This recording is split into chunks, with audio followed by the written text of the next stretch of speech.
disclosure news and commentary number 172, 172, 172, 172, 172. How you doing? A little late for sure, but well worth it once we reach the commentary portion where we're going to talk about Richard Borger and the former face-to-face wrestling and all the rest of that nonsense, punctuated by the debut of the greatest sitcom that never was, Face to Face. I've made fun of Face to Face a great deal for sounding like a terrible 80s, 90s sitcom, so I decided to make one myself. So there it is. How are you? I hope you're well. I'm not going to bury the lead. I think Slim J on AEW is one of those things that makes me really happy.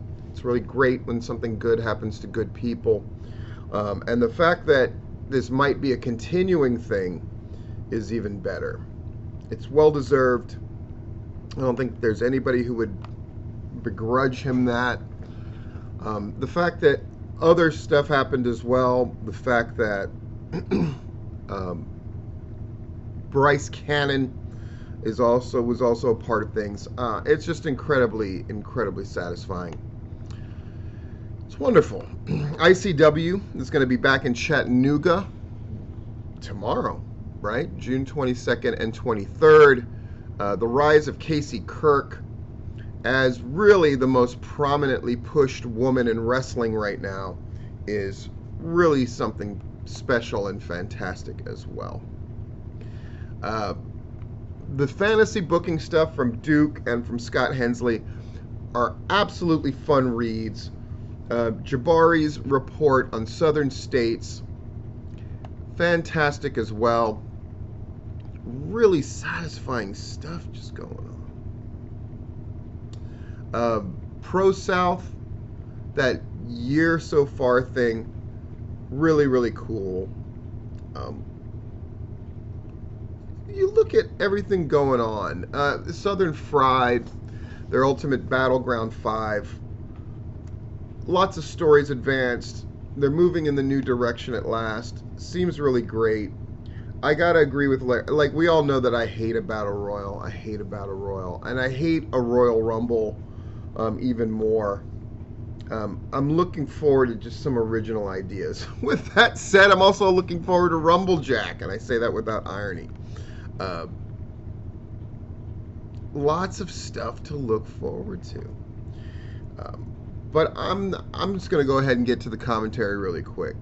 I had a couple other things I wanted to talk about, namely this really interesting notion of, do shit shows that draw a lot and use fat locals have their place in wrestling? Absolutely they do, but I think it requires a deeper analysis than that. And I'm going to use other entertainment forms as sort of to be illustrative about my point. But I'm going to do that in the next full disclosure, which will hopefully be in just a few days. So I want to get to this commentary, mostly because I want to get this thing up today, and I've got work and then work, as per usual. So, Richard Borger. So I got word from Simon Sermon, who's had a number of run-ins and used to be the trainer for Face to Face and Richard Borger. And, then Richard Borger dealt with...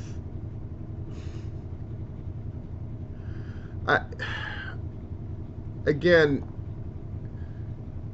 I gotta say this. Simon Sermon is a great guy, but definitely his radar is off when it comes to dealing with people like Richard Borger. I think if there's something I would say about Simon Sermon, it's he has a supreme confidence in himself, which is wonderful. He himself is a great performer. He does great mentoring work. He's done a great job training people. Jade Cargill, amongst others, if you did not know, have benefited from Simon Sermon.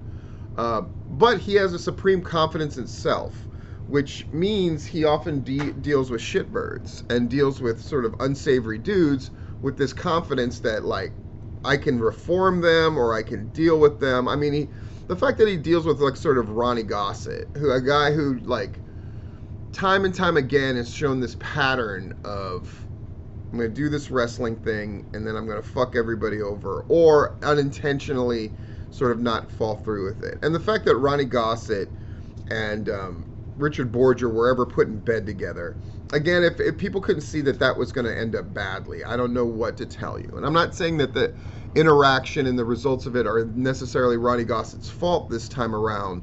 But again, when people show you who they are repeatedly, I mean, I would believe it. Richard Borger is a guy, he's a bully. And so Simon Sermon contacted me to say, you know, the stuff that I'd said about Richard Borger and sort of highlighting the fact that he was a piece of shit for basically using Simon Sermon when Simon Sermon couldn't come to training, and Simon Sermon would tell him, like, he's got a busy real life and he worked for free. You know, I can't make it to training today. Instead of informing the students of that, Richard Borger would just have the students show up and then try to train them, often by just reading out of a book. And he was obsessed with money. You know, this wrestler owes me money, that wrestler owes me money, I'm going to sue them. Has sort of declared to people in the past that he loves sort of filing lawsuits. He's a litigious bullshit artist who loves filing lawsuits in order to just make people scared and nervous. I think all of this is to say he's a really tiny, stupid, silly little man. And Simon Sermon called me to say that I was named, you know, I was one of the names that was put into this thing that Simon Sermon has to deal with right now. And of course, a logical person would say, like, oh, shit, then I shouldn't talk about Richard Borger. But that's not my style, for one thing. Mine is to go like, fuck you. So Richard Borger, fuck you. You're a petty, tiny, stupid little man. Did Face to Face never do anything good? No, at one point they tried to get it together. We're going to do these shows. They had interactions with, if you're wondering where Pro Wrestling Circuit has been, part of that thing is just dealing with this asshole, right? They were going to do shows in his place, and then there was all these weird little things, and he had people that he specifically wouldn't allow on the shows, and he's just one of these guys that's impossible to deal with. He's tiny, and he's silly, and I just couldn't wait to make fun of this fucking guy. So the representation, as we know, my kids have many times sort of been my cat's paw against the likes of Paul Lee or Eric Nelson or other unrepentant, silly, stupid pieces of shit.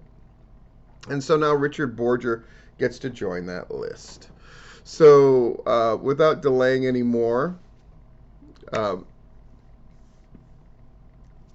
this has been Full Disclosure, and this is Face to Face. Please enjoy, and special thanks to my patrons, who I do thank at the end during the credits.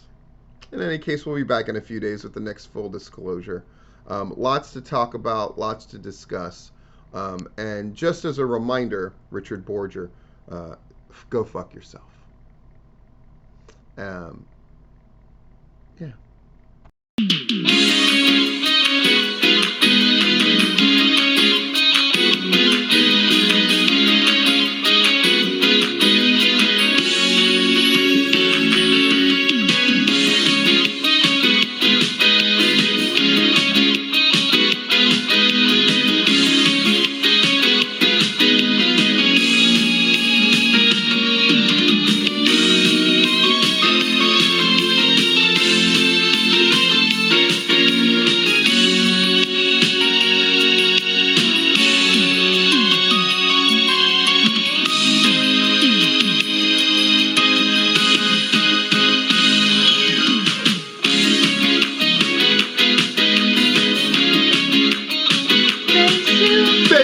Such a terrible name for a wrestling group.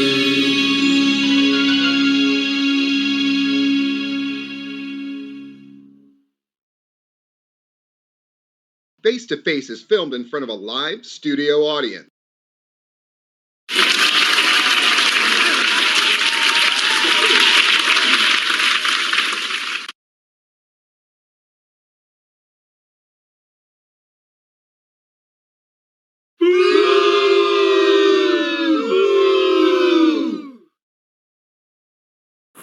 Say, where's the trainer?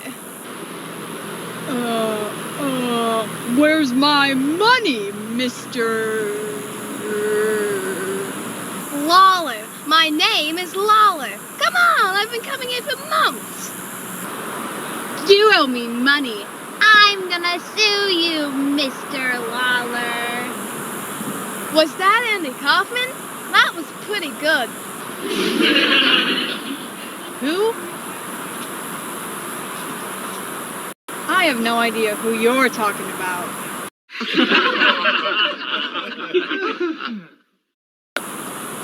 It doesn't matter. I can train you with this.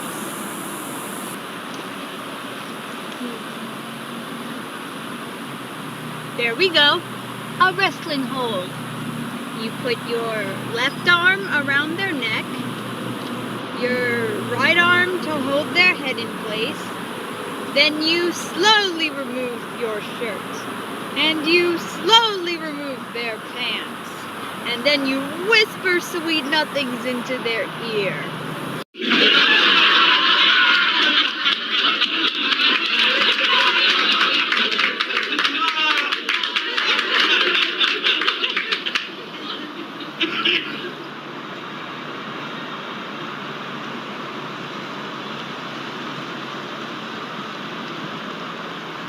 The Kama Sutra.